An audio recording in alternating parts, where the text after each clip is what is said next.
नमस्कार. मी प्राध्यापक doctor Bhagwat Shankar Mahale, associate professor, head department of political science, MAP. Samaj, art, commerce and science college, Trimbakeshwar, district Nashik. विद्यार्थी मित्रांनो, मी भागवत महाले पॉलिटिकल सायन्स या विषयासाठी FY BA वर्गासाठी टीचिंग करत असतो. मी गेल्या 17 वर्षापासून राज्यशास्त्र विषयाकडे शिकवण्याचं काम करत आहे. आपण नवीन अभ्यासक्रमाच्या दृष्टिकोनातून जर बघितलं, नवीन एज्युकेशन पॉलिसी राष्ट्रीय एज्युकेशन पॉलिसीमध्ये सुरुवात झालेली आहे. या अंतर्गत FY BA political science, Savitribai Phule Pune विद्यापीठ Pune, NEP new education policy 2020 अभ्यासक्रमासाठी FY BA या वर्गाला पॉलिटिकल सायन्स राज्यशास्त्र विषयासाठी कला शाखेसाठी जनरल पेपर, मेजर पेपर, राज्यशास्त्राचा परिचय, इंट्रोडक्शन टू पॉलिटिकल सायन्स हा फर्स्ट सेमिस्टरसाठी पेपर दिलेला आहे. आणि या पेपरसाठी आपल्याला राज्यशास्त्राची ओळख किंवा परिचय कशा प्रकारचं या ठिकाणी आपल्याला करून घ्यायचं आहे, ते या सिलेबसमध्ये आपण अभ्यास करणार आहोत. या अभ्यासक्रमामध्ये आपण बघणार आहोत. तर विद्यार्थी मित्रांनो, आपण राज्यशास्त्राचा अभ्यास करताना राज्यशास्त्र काय आहे, राज्यशास्त्राचा अभ्यास का केला पाहिजे, त्या दृष्टिकोनातून हा अतिशय महत्त्वाचा पेपर आहे. तर सर्वप्रथम आपण हा विषय बघितला पाहिजे की FY BA साठी हा पेपर का दिला गेला. तर सावित्रीबाई फुले पुणे विद्यापीठ अंतर्गत जनरल पेपर 1 साठी राज्यशास्त्राचा परिचय हा जो पेपर आहे अतिशय महत्त्वाचा आहे. कारण राज्यशास्त्राची ओळख जोपर्यंत तुम्हाला होणार नाही, तोपर्यंत जागतिक लेवलचं राजकारण किंवा देशातील राजकारण आपल्याला समजू शकणार नाही. म्हणून राज्यशास्त्र म्हणजे काय, राज्यशास्त्र कसं असतं, राजकारण कसं चालतं, या विषयी आपल्याला या पेपरमध्ये अभ्यासाला मिळणार आहे. आणि म्हणून आपण या पेपरचा अभ्यास करत असताना जनरल लेवलचा पेपर आहे आणि न्यू एज्युकेशन पॉलिसीमध्ये सेमिस्टर पॅटर्ननुसार हा पेपर दिलेला आहे. क्रेडिट सिस्टीम दिलेले आहे. 2 क्रेडिटसाठी हा पेपर आहे आणि प्रॅक्टिकल सुद्धा त्या ठिकाणी दिलेला आहे. मग 2 थेअरी पेपर आणि 2 प्रॅक्टिकल क्रेडिट दिलेले आहे.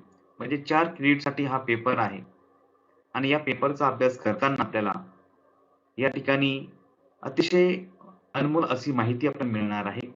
आणि म्हणून आपल्याला राज्यशास्त्राचा परिचय हा अभ्यासक्रमामध्ये अभ्यास करत असताना आपल्याला राज्यशास्त्राचा अभ्यास कशा प्रकारे केला पाहिजे, त्या दृष्टिकोनातून हा महत्त्वाचा टॉपिक आपल्याला बघायला मिळणार आहे. तर चला तर आपण बघूया. प्रस्तावना बघूया.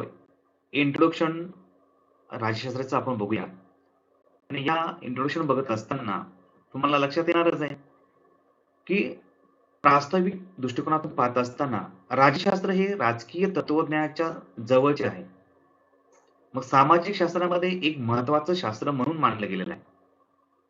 नैतिक तत्वज्ञान, राजकीय अर्थव्यवस्था आणि राजकीय धर्मशास्त्र हे या अभ्यासाच्या वेगवेगळ्या शाखा आहेत. आणि त्या अनुषंगाने पाहत असताना राज्यशास्त्राचा उगम कसा झाला, अर्थ त्याचा काय होऊ शकतो, व्याख्या, त्याचं स्वरूप, याचा अभ्यास या प्रकरणात आपण करू शकतो. मग राज्यशास्त्र त्याला आपण पॉलिटिकल सायन्स असं म्हणतो. पूर्वी त्याला पॉलिटिक्स या नावाने ओळखलं जायचं. पॉलिटिक्स म्हणजे राजकारण. परंतु याच्यामध्ये 2015 मध्ये भारतामध्ये तरी आपण या विद्यापीठाअंतर्गत पॉलिटिक्स या शब्दाचा अर्थ बदलून त्या ठिकाणी द पॉलिटिकल सायन्स हा पेपर या नावाने त्याला ओळखायला सुरुवात झाली. द पॉलिटिकल सायन्स म्हणून आपण अभ्यासत असताना राज्यशास्त्र एक शास्त्र म्हणून अभ्यास करताना कोणकोणत्या बाबींचा विचार इथं केला गेलेला आहे, त्यासाठी कशा प्रकारे राजकीय विचारवंतांनी, तज्ज्ञांनी या राजकीय व्यवस्थेचा अभ्यास विविध भागांमध्ये करायला सुरुवात केली. जसं तुम्हाला सांगितलं की नैतिक तत्वज्ञान, राजकीय अर्थव्यवस्था, राजकीय धर्मशास्त्र या विविध शाखेतून अभ्यास करायला सुरुवात केली. त्याचबरोबर पब्लिक ऍडमिनिस्ट्रेशन म्हणजे लोक प्रशासन दृष्टिकोनात पण राज्यशास्त्राचा अभ्यास केला जात असतो. पण आपण हे बघत असताना प्राचीन काळात जर आपण विचार केला, पूर्वीच्या काळामध्ये आपण विचार केला, की राजकीय व्यवस्था कशा प्रकारच्या होत्या? किंवा ज्या दरम्यान समाजामध्ये राजकारणाविषयी जाणीव निर्माण झाली, त्या दृष्टिकोनातून राजकीय भूमिकेकडे लोकांचं कशाप्रकारे लक्ष होतं, की कशा प्रकारचा अभ्यास केला जायचा, हे बघणं गरजेचं आहे. तर आपण बघितलं जागतिक लेव्हलचा जर अभ्यास करायला सुरुवात केली, तर बघितलं, तर मागे जाऊन आपण जर बघितलं ऐतिहासिक काळामध्ये, तर राजकारणाविषयीचा अभ्यास करताना विविध राजकीय व्यवस्था होऊन गेलेल्या आहेत.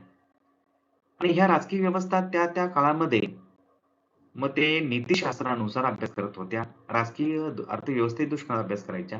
धार्मिक दृष्टिकोनातून त्या देशावरती राज्यकारभार कशाप्रकारे केला पाहिजे, याच्याविषयी अभ्यास करायच्या. तर जगाच्या पाठीवर जर आपण राजकारणाचा जर विचार केला, तर ग्रीक या देशामध्ये सर्वप्रथम राजकीय दृष्टिकोनातून प्रमाणशीर पद्धतीने राजकीय व्यवस्थेला सुरुवात झाली बघायला मिळते. पाश्चिमात्य राजकीय विचारवंत जर आपण अभ्यास करताना द सॉक्रेटिस हा राजकीय विचारवंत जो आहे, त्या सॉक्रेटिसने इसवी सन पूर्व 470 ते 399 या कालावधीत त्याचा जन्म आणि मृत्यू झालेला आहे. आणि यांनी त्या काळात ग्रीक देशामध्ये जी ग्रीक नगर रचना होती, ग्रीक राज्य कारभार चालायचा. त्या अथेन्स शहरामध्ये उत्कृष्ट असं राज्यकारभार त्या ठिकाणी लोकशाही शासन पद्धतीने प्रत्यक्ष लोकशाही शासन पद्धतीने चालत होता. त्याच काळामध्ये एरिस्टॉटल नावाचा राजकीय विचारवंत होऊन गेला. त्यानंतरच्या काळामध्ये प्लेटो, त्यानंतर एरिस्टॉटल म्हणजे सॉक्रेटिसचा गुरु सॉक्रेटिस हे सॉक्रेटिसचा विद्यार्थी जर बघितला तर प्लेटो आणि प्लेटो नंतर एरिस्टॉटल. एरिस्टॉटल इसवी पूर्व 384 ते 322 या कालावधीमध्ये त्याचा जन्म झालेला आणि मृत्यू झाला. आणि एरिस्टॉटलने राजकीय भूमिकेतून जर अभ्यास करायला एक प्रमाणशीर पद्धतीने की कशाप्रकारे राजकारण केलं पाहिजे. त्या दृष्टिकोनातून राज्यशास्त्राला एक महत्त्वाचं एक नीतिशास्त्रापासून वेगळं करायचा प्रयत्न यांनी केला. मग राज्यशास्त्र काय आहे? राज्यशास्त्र कसा अभ्यास केला गेला पाहिजे? या दृष्टिकोनातून त्यांनी एक सविस्तर असं अध्ययन केलं आणि त्या विविध देशातील राजकारणाचा अभ्यास करून एरिस्टॉटलने आपल्या देशातील अथेन्स जे शहर आहे, त्या शहराचा पण त्यांनी अभ्यास केला. आणि ह्या सर्वांचा अभ्यास करून राज्यशास्त्र एक वेगळं स्वरूपामध्ये मांडायचा प्रयत्न अरिस्टॉटलने केलेला आहे. आणि म्हणून एरिस्टॉटलला राज्यशास्त्राचे जनक मानले गेलेले आहे. कारण त्यांनी राज्यशास्त्राला नीतिशास्त्रापासून वेगळं केलं आणि दी पॉलिटिक्स या ग्रंथामध्ये त्यांनी राज्यशास्त्राची निर्मिती कशी झाली किंवा राज्याची निर्मिती कशी झाली, उद्देश कसा होता राज्याचा, त्याचं स्वरूप कसं होतं राज्याचं आणि त्यांचे राज्यांचे प्रकार किती प्रकारचे असू शकतात, त्याचं वर्णन त्यांनी केलेलं आहे. थोडक्यात या दी पॉलिटिक्स मधून राजकीय व्यवस्था किती प्रकारच्या असतात, त्यांचं वर्गीकरण या ठिकाणी आपल्या दी पॉलिटिक्स ग्रंथामध्ये केलेलं आहे. मग राजकारण्याची भूमिका काय, राजकारणात कोणते काम केले पाहिजे, राजकारणाचे अधिकार कोणते, जनतेचे अधिकार कोणते, याचं सविस्तर वृत्तांत या ठिकाणी आपल्या ग्रंथातून दिलेला असल्यामुळे दी पॉलिटिक्स ग्रंथ हा दिशादर्शक ठरलेला आहे. सुप्रसिद्ध ग्रंथ आहे. पुनरुज्जीवन आणि प्रबोधनाच्या काळात आपण बघितलं त्या कालखंडामध्ये राज्यशास्त्राचा वेगाने विकास झालेला आहे. राष्ट्रराज्य, राष्ट्रवाद, विचारप्रणाली इत्यादी नवीन संकल्पना ह्या उदयास आलेल्या आहेत. निकोलो मॅकियावेलींच्या दी प्रिन्स या ग्रंथामध्ये 1532 मध्ये हा ग्रंथ प्रकाशित झालेला आहे. त्यांनी या ग्रंथातून वास्तविकवादाचा सिद्धांत मांडलेला आहे. वास्तववादी जीवन कशा प्रकारचं असतं, त्यामध्ये राजकीय जीवन, सामाजिक जीवन, धार्मिक जीवन कशा प्रकारचं असलं पाहिजे, त्याविषयी सिद्धांत त्यांनी मांडलेला आहे. मग वास्तववादी सिद्धांत मांडत असताना ज्यात आदर्शवादाला स्थान दिलं गेलेलं नाही.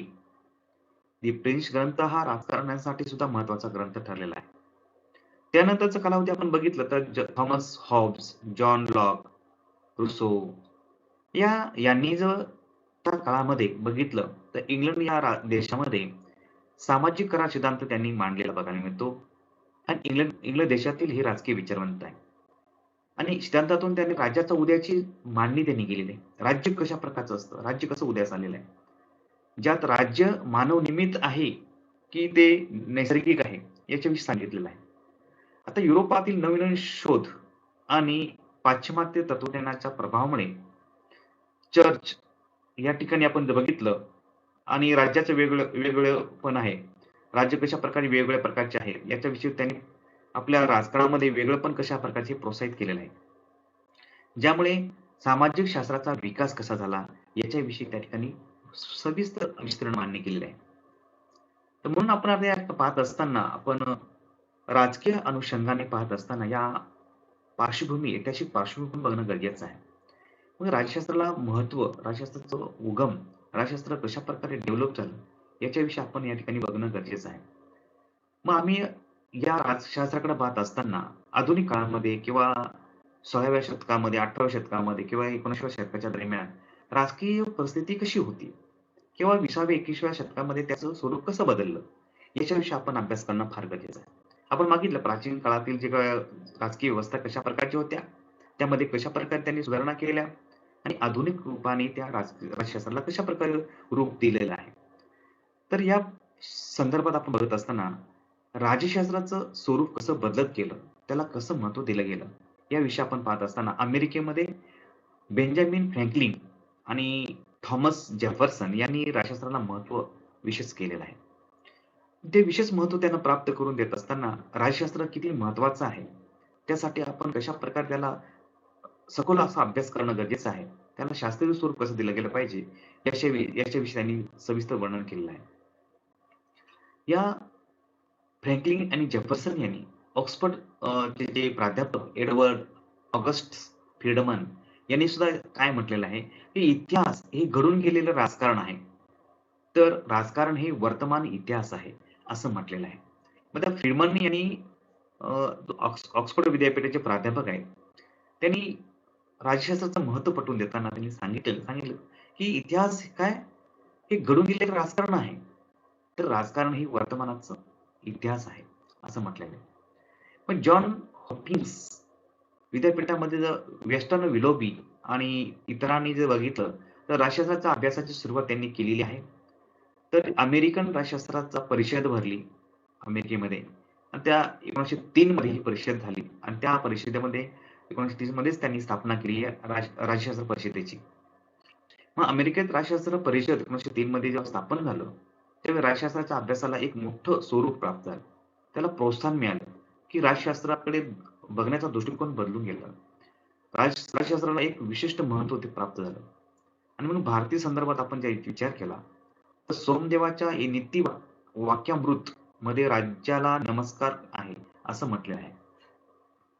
मग ऋग्वेदातील सभा समित्या असतील, आत्रेय ब्राह्मण असेल, पाणिनीच्या अष्टाध्यायी, अर्थशास्त्र, अशोक स्तंभाचे शिलालेख असतील, बौद्ध आणि जैन ग्रंथ, मनुस्मृती, पाली भाषेतील ग्रंथांमध्ये राजकीय विचाराशी वर्णन केलेलं आहे. म्हणजे राज्यविषयक मांडणी, राज्यविषयक कारभारांचा विचार या ठिकाणी मांडलेला आहे. महाभारताचा आपण बघितलं दंडनीती, त्यानंतर राज्यशास्त्राचं चर्चा या ठिकाणी झालेली बघायला मिळते.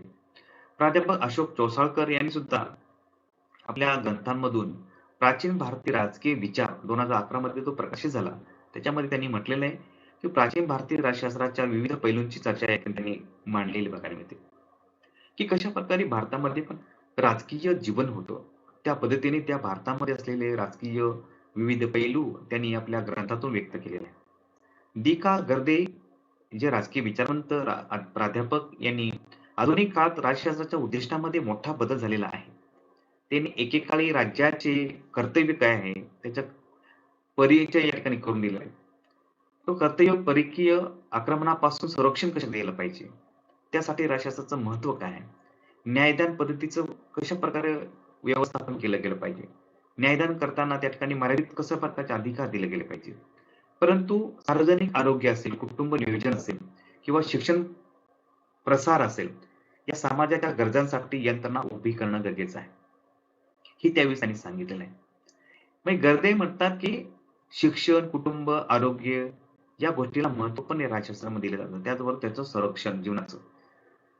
मग राज्यशास्त्राच्या नवीन उद्दिष्टामध्ये बघितलं तर समाविष्ट करत असताना नवीन उद्दिष्टामध्ये पाहिलं, तर या ठिकाणी राज्यशास्त्राचं एक कार्यक्षेत्र कसं व्यापक बनलेलं आहे, त्या दृष्टिकोनातून या ठिकाणी विचार केलेला बघायला मिळतो. सामाजिक हिताच्या दृष्टिकोनातून त्यांना दिलेले अधिकार असतील, त्यांचे नियम असतील, त्याचे राज्याला दिलेली मान्यता असेल, याचा पण विचार या राज्यशास्त्र अभ्यासामध्ये जगभरामध्ये करायला सुरुवात झालेली आहे. आणि च्या दृष्टिकोनातून राज्यशास्त्राचं जीवनाचं अध्ययन या ठिकाणी करत असताना या गोष्टीचा विचार करणं पण गरजेचं आहे.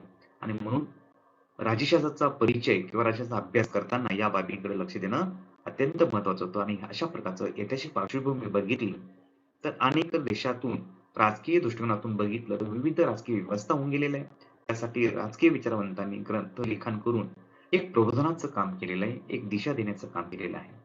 तर आपण आता बघूया राज्यशास्त्राचा अभ्यासाचे 2 भाग. राज्यशास्त्राचा अभ्यास करताना 2 भागाने अभ्यास केला जात असतो. तर त्याचा आपण अभ्यास करताना आपण बघूया श्री घाले राजकीय विचारवंत त्यांनी राज्यशास्त्राचा अभ्यास करताना राज्यशास्त्र सिद्धांत आणि राज्य यंत्रणा या ग्रंथात त्यांनी म्हटलं आहे की राज्यशास्त्र हे एक सामाजिक शास्त्र आहे जे राज्याचा अभ्यास करते. राज्यशास्त्रात राज्य आणि शासन संस्था यांचा अभ्यास केला जात असतो. म्हणजे राज्याचा अभ्यास करताना मग राज्य काय आहे? राज्य कशा प्रकारचं असलं पाहिजे? त्याच्याविषयी वर्णन केलेलं असतं आणि त्याचबरोबर राज्य संस्था कोणती असली पाहिजे? राज्य काम करणारी यंत्रणा कोणती असली पाहिजे? याच्याविषयी अभ्यास या ठिकाणी केला जात असतो.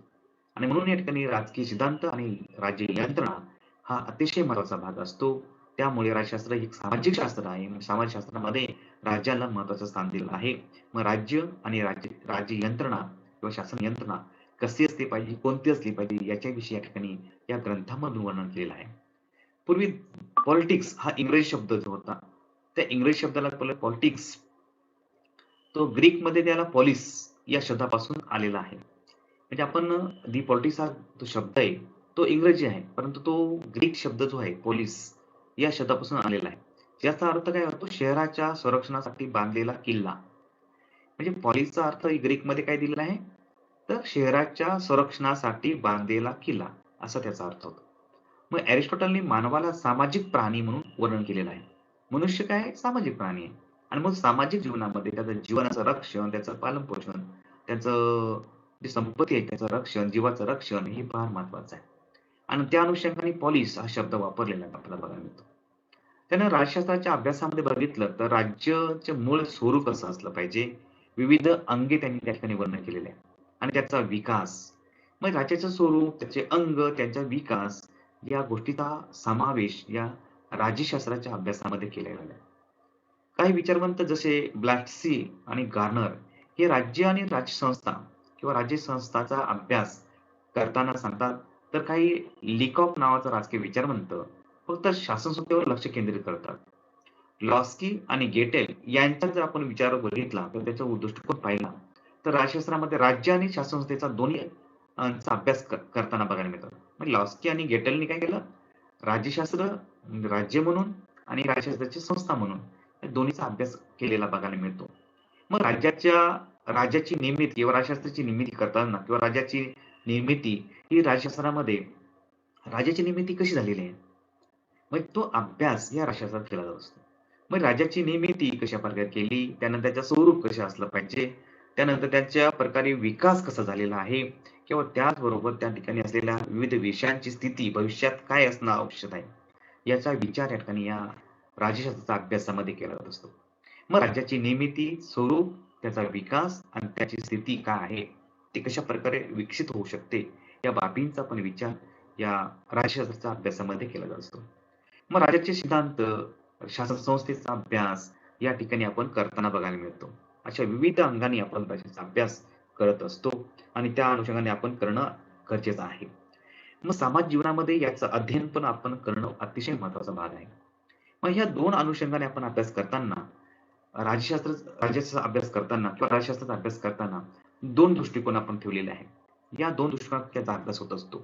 एक पहिला सांगितलं तुम्हाला की राज्याचे सिद्धांत आणि दुसरा आहे शासन संस्था.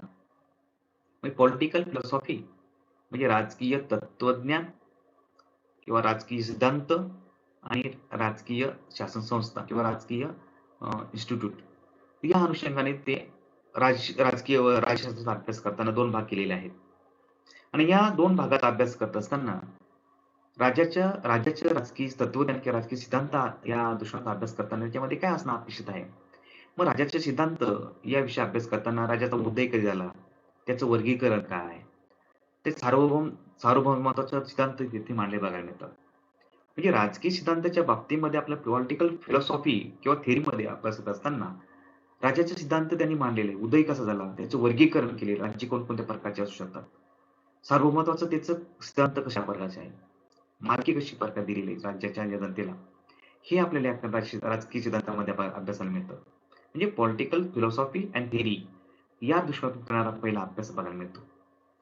आणि त्या दृष्टिकोनातून जर आपण बघितलं, की शासन संस्थेचा अभ्यास करताना तर राज्य, स्टेट म्हणजे काय? स्टेट कसे असलं पाहिजे? शासन संस्थेचे विविध प्रकार हा दुसऱ्या प्रकारामध्ये येत असतो. मग राज्यशास्त्र सिद्धांतामध्ये अभ्यास करताना ह्या भागी आपण बघतो आणि शासन संस्थेमध्ये बघताना राज्य स्टेट कसं असलं पाहिजे, त्या संस्थेचे विविध प्रकार कोणते, स्टेट कोणकोणत्या प्रकारचे असतात, याच्याविषयी आपण अभ्यास करतो. तर राजकीय सिद्धांतामध्ये पाहत असताना राज्यसंस्थेविषयी सिद्धांत मांडताना संस्थांचे प्रकार किती आहेत, कार्यकारी खाती, प्रांत, कायद्याचे अं, माया कशा प्रकारची, कायद्याचे कोणत्या प्रकारचे सिद्धांत तिथं मांडले गेले पाहिजे, याचा विचार इथं होत असतो.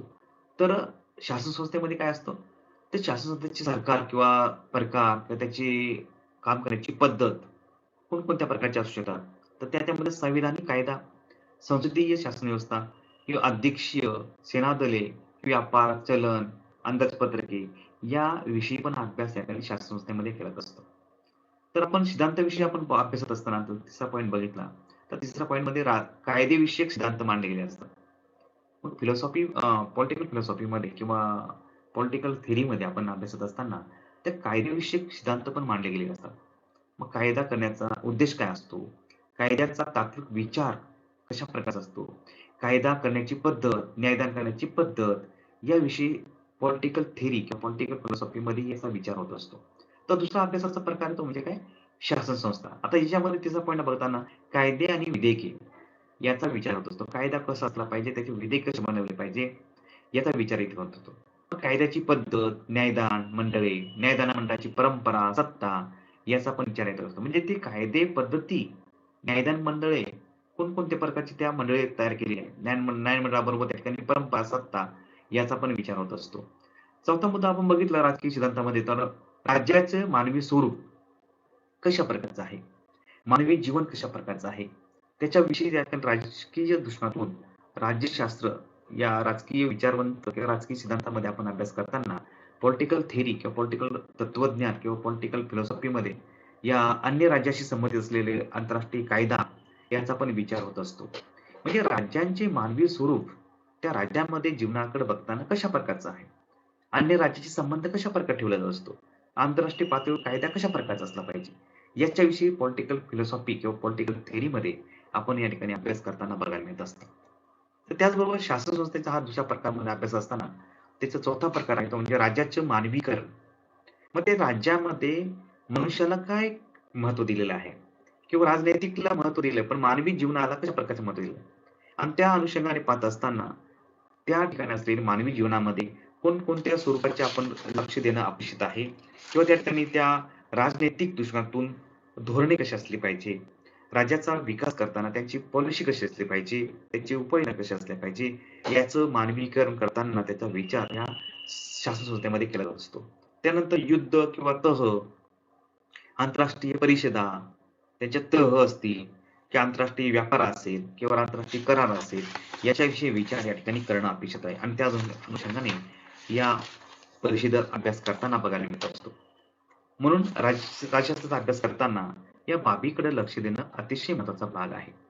त्यानंतरचा मुद्दा आपण बघणार आहोत तो म्हणजे राजकारण, राज्यशास्त्र आणि राजकीय तत्वज्ञान. आता पॉलिटिक्स, राजकारण म्हणजे पॉलिटिक्स म्हणतो आणि राज्यशास्त्र म्हणजे पॉलिटिकल सायन्स आणि राजकीय तत्वज्ञान त्याला आपण पॉलिटिकल फिलॉसॉफी म्हणतो. या तिन्ही गोष्टी अतिशय महत्त्वाच्या आहेत आणि म्हणून राजकारण, राज्यशास्त्र किंवा राजकीय तत्वज्ञान यामध्ये जो भेद स्पष्ट करताना अमेरिकन राजकीय विचारवंत किंवा शास्त्रज्ञ कॅटिल कॅटलिन नावाचा राजकीय विचारवंत या कॅटलिनने काय म्हटलेलं आहे, की राज्यशास्त्र हे राजकीय तत्वज्ञान आणि राजकारण यांचा एकत्रित दृष्टिकोन आहे.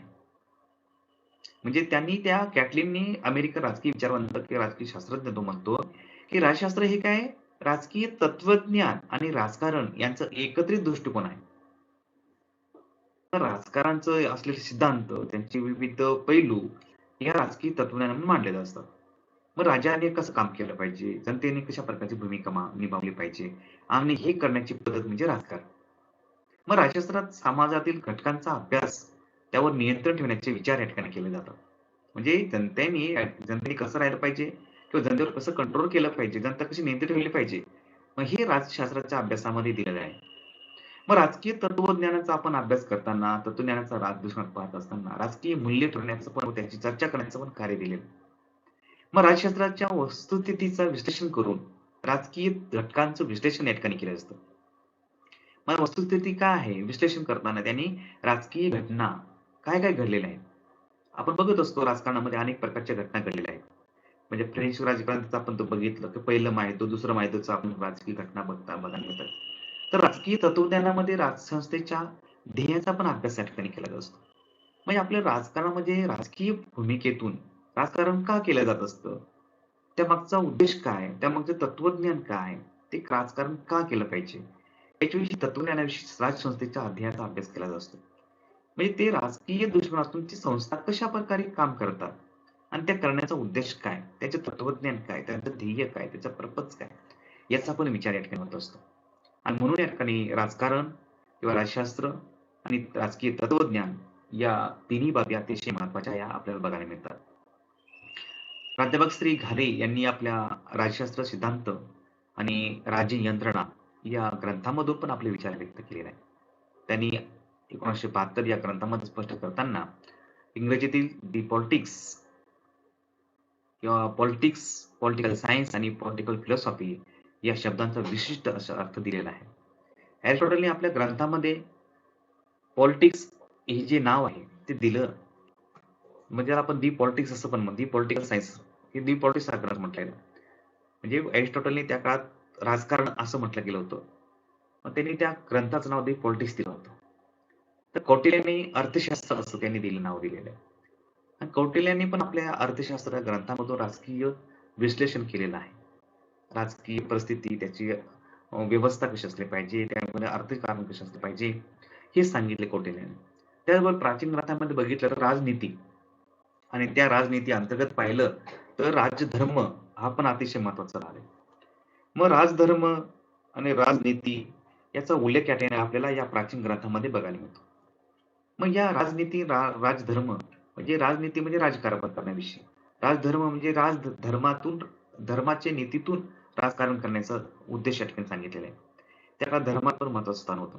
मग राजधर्म आणि राजनीती ही जी दोन्ही गोष्टी या ठिकाणी स्पष्ट करताना राजकीय विचारवंतांनी आपलं द पॉलिटिक्स या ग्रंथाचा अर्थ ग्रंथामधून ते अर्थ स्पष्ट केलेले बघायला मिळतात.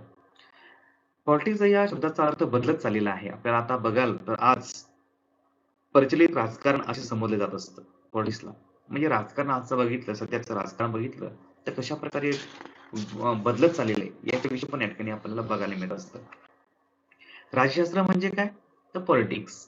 आणि मग राज्यशास्त्र म्हणजे पॉलिटिक्स, ज्यात राज्यशास्त्र सिद्धांत, राज्यसंस्था किंवा शासन संस्था याचा अभ्यास करायचा असतो. म्हणजे दी पॉलिटिक्स जसं आपण त्या ग्रंथ अरिस्टॉटलने निर्माण केला किंवा त्यांनी ते ग्रंथात लिहिलेलं आहे.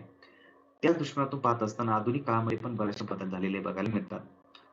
राज्यशास्त्र म्हणजे आपण त्याला पॉलिटिक्स म्हणतो किंवा दी पॉलिटिकल सायन्स म्हणतो. ज्या राज्यशास्त्र सिद्धांत स्वरूपी दिलेलं आहे.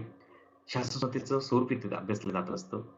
प्रचलित राजकारण हे राज्यशास्त्राचा एक भाग असला तरी राज्यशास्त्राचा एक मुख्य अभ्यास या प्रक्रियेत थांबवता येत असतो.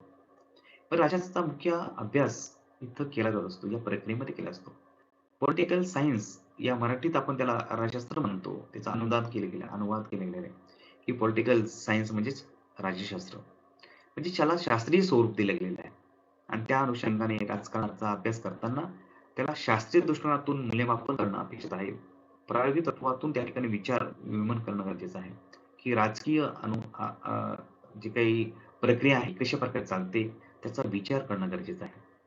राज्य ही एक सामाजिक संस्था आहे आणि मग सामाजिक जीवन जगत असताना तत्वज्ञानात त्याचा समावेश करणं आवश्यक होतं. तत्वज्ञान आणि त्या अनुषंगाने सामाजिक जीवनामध्ये असलेल्या गरजा, त्यांच्या समस्या या तत्वज्ञानाच्या मार्फत कशा सोडवल्या जाऊ शकतात, एक सामाजिक जीवन कसं सुरक्षित करता येऊ शकतं, हे तत्वज्ञानातून स्पष्ट केलेलं आहे. आणि हे करत असताना राजकीय विचारवंत की तत्वज्ञ ज्यांनी हे आपलं विचार आपल्या ग्रंथातून व्यक्त केलेला आहे. तत्वज्ञानामध्ये आपण जर बघितलं विविध ज्ञानशाखांची सांगड घालण्याचा प्रयत्न केला गेला आहे. मग राज्यसंबंधी आपण विचार बघितला तर त्याच्याच राज्यशास्त्र संबंधित विचारामध्ये ज्ञान हा तत्वज्ञानाचा एक भाग आहे. पण त्या राजकीय दृष्टिकोनातून त्यांना असलेली माहिती, ज्ञान किती योग्य आहे, किती प्रमाणात आहे, हे तत्वज्ञानाचा अभ्यासामध्ये एक भाग बनलेला आहे. कारण राज्यशास्त्रात राज्याच्या निर्माणाचा विचार केला जात असतो. राजकीय संस्थेच्या पाठीमागे न्याय, इतर तत्वज्ञान विचारात घेतले जात असतात. मग राज्य कसं निर्माण झालं हे राज्यशास्त्र सांगतं. त्याचबरोबर राजकीय संस्था काय करते, त्यांनी कसं न्यायदान केलं, कशाप्रकारे कारभार केला, ही राजकीय संस्था करत असते. तर अरिस्टॉटलने त्या काळामध्ये जो राजकीय विचारवंत अरिस्टॉटलने आपल्या राज्याचे अंतिम उद्दिष्ट काय आहे, ते सांगताना त्यांनी सांगितलेलं आहे, की राज्याचं अंतिम उद्दिष्ट काय? तर लोकांचं सुख असं आहे सांगितलेलं आहे. म्हणजे राजकारण का केलं पाहिजे? तर अरिस्टॉटल म्हणतात, की राज्याचं अंतिम उद्दिष्ट असलं पाहिजे ते म्हणजे लोकांचं सुख. लोकांना सुखी समृद्ध ठेवलं पाहिजे, शांत ठेवलं पाहिजे. शांतता नांदली पाहिजे राज्यामध्ये. हे सांगायचं काम त्यांनी केलेलं आहे. आणि म्हणून त्या ठिकाणी राज्य निर्माण करायचं असेल, तर ते जनतेला सुखी ठेवण्यासाठी राज्य निर्माण केलं गेलं पाहिजे. कौटिल्यांनी प्रजेच्या सुखामध्येच राज्याचे हित आहे असं सांगितलेलं आहे. आणि मग प्रजा जेव्हा सुखी राहील, प्रजा जेव्हा समाधानी असेल, तर ते राज्यकारभार करायला महत्त्व आहे. आणि म्हणून त्या राज्याचं हित त्याच्यात असतं, असं कौटिल्याने सांगितलेलं आहे. रुसो पण आपल्या आपल्या राजकीय विचारवंतामध्ये व्यक्त करताना रुसोने पण सांगितलेलं आहे, जीन जॅक रुसोने, की सामूहिक इया या कल्पनेतून त्यांनी आपले विचार मांडलेले आहे. मग सामूहिक इया ही कल्पना मांडत असताना रुसोने आपले सामाजिक जीवन कशा प्रकारचे असलं पाहिजे, त्या ठिकाणी जनतेची इच्छा आणि राजकारणी मंडळींची इच्छा कशा प्रकारची असते, त्याला एक सुवर्ण मध्य गाठायचा प्रयत्न रुसोने केलेला आहे. मार्क्सने सुद्धा आर्थिक समतेचा विचार मांडलेला आहे. अर्थसमता. आता समता ही प्रस्थापित करायचं असेल, त्या ठिकाणी आर्थिक समानता प्रस्थापित करायची असेल, तर त्या ठिकाणी भांडवलदार वर्ग किंवा सामाजिक लेव्हलला कामगार वर्ग असेल, यांना समतेने कसं जोडलं गेलं पाहिजे, हे कार्ल मार्क्सने सांगितलेलं आहे. त्याचबरोबर आपले महात्मा गांधीजींनी सत्याग्रह आणि समाजवादाचे विचार मांडलेले आहे. सत्याग्रहाचा विचार मांडताना महात्मा गांधींनी जनतेला सत्याचा आग्रह धरला पाहिजे, सत्य वागलं पाहिजे, सत्याचं नियमांचं पालन केलं गेलं पाहिजे, समाजवादाचा विचार तिथं मांडला गेला पाहिजे. समाजातील सर्व व्यक्ती आपण आहोत, एकत्र राहिलं पाहिजे आणि समाजवादी तत्त्वज्ञानातून हे विचार या ठिकाणी गांधीजींनी मांडलेले आहे. समाजातील कोणते भेद असता कामा नये आणि सर्व समानतेने वागवून दिले गेले पाहिजे, हे आपल्या सत्याग्रहातून आपण एक विचार व्यक्त करताना सांगितलेले आहे. मग राजकीय विचार तत्वज्ञानामध्ये त्यांचा हे समाविष्ट आपण बघायला मिळतो. सत्याग्रह आणि समाजवादाचे तत्व गांधीजींनी आपल्याला दिलेले आहे. त्याचबरोबर पुढे आपण बघताना पॉलिटिक्समध्येच आता बघितलं, की पॉलिटिक्स हा जो शब्द आहे, तो प्रचलित राजकारण आपण त्याला बघत असतो. त्यानंतर पॉलिटिकल सायन्स म्हणजे राज्यशास्त्र आपण त्याला ओळखतो आणि पॉलिटिकल फिलॉसॉफी म्हणजे राजकीय तत्वज्ञान या अनुषंगाने यातला फरक आपल्याला लक्षात घेणं आवश्यक आहे. त्यानंतरचा आपण मुद्दा बघणार आहोत ते राज्यशास्त्राचा अभ्यासाचे उद्देश. आता राज्याच्या अभ्यासाचे उद्देश आपण या ठिकाणी पाहताना objective of study of political science या टॉपिकमध्ये पुढील तासामध्ये आपण याचा अभ्यास करणार आहोत. धन्यवाद.